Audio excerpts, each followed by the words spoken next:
వాసాంసి జీర్ణాని యథా విహాయ నవాని గృహ్ణాతి నరోపరాణి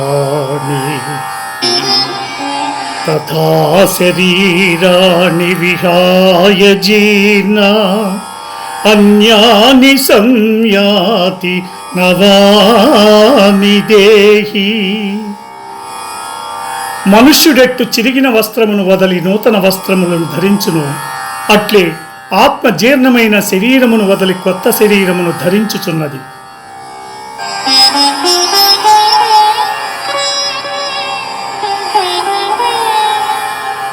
నైనం చిందంతి శస్త్రాణి నైనం దహతి పావహః నచైనం క్లేదయంత్యాపో నశోషయతి మారుతః నశోషయతి మారుతః.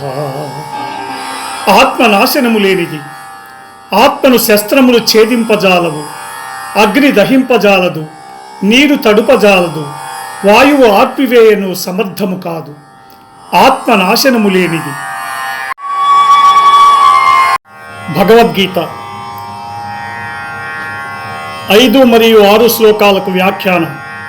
5వ శ్లోకం వాసాంసి జీర్ణాని యథా విహాయ. ఇది భగవద్గీతలోని సాంఖ్యక యోగమైన 2వ అధ్యాయంలో 22వ శ్లోకం. మనిషి పాత బట్టలను విడిచిపెట్టి కొత్త బట్టలను ఎలా ధరించునో ఆత్మ కూడా జీర్ణించిన శరీరాన్ని వదిలి కొత్త శరీరాన్ని పొందుతున్నదని ఈ శ్లోకం వివరిస్తుంది. ఇది ఆత్మ నిత్యత్వాన్ని, పునర్జన్మను సూచిస్తుంది. మరణం గురించి భయపడకూడదని, మరణం అనేది కేవలం ఒక పరివర్తన అంటే మార్పని, ఆత్మ అమరమైనదని ఈ శ్లోకం తెలియజేస్తుంది. ఆత్మకు చావు లేదు, కేవలం దేహం మారుతుందని శ్రీకృష్ణుడు అర్జునునికి బోధించాడు. ఇక 6వ శ్లోకం నైనం చిందంతి శస్త్రాణి. ఇది భగవద్గీతలోని 2వ అధ్యాయంలో 23వ శ్లోకం.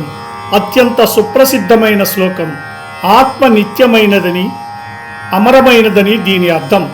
ఆత్మను ఆయుధాలు ఖండించలేవు, అగ్ని కాల్చలేదు, నీరు తడుపలేదు, గాలి ఎండబెట్టలేదు. భౌతిక శరీరానికి చావు ఉంటుంది, కానీ ఆత్మకు జనన మరణాలు లేవు. ఆత్మ అమరమైనది, నిత్యమైనది, సర్వవ్యాప్తమైనది మరియు అసంచలమైనదని శ్రీకృష్ణుడు అర్జునునికి బోధించాడు. ఈ ప్రోగ్రాంపై మీ యొక్క అభిప్రాయాన్ని లైక్ చేసి కామెంట్ రూపంలో తెలియజేయండి.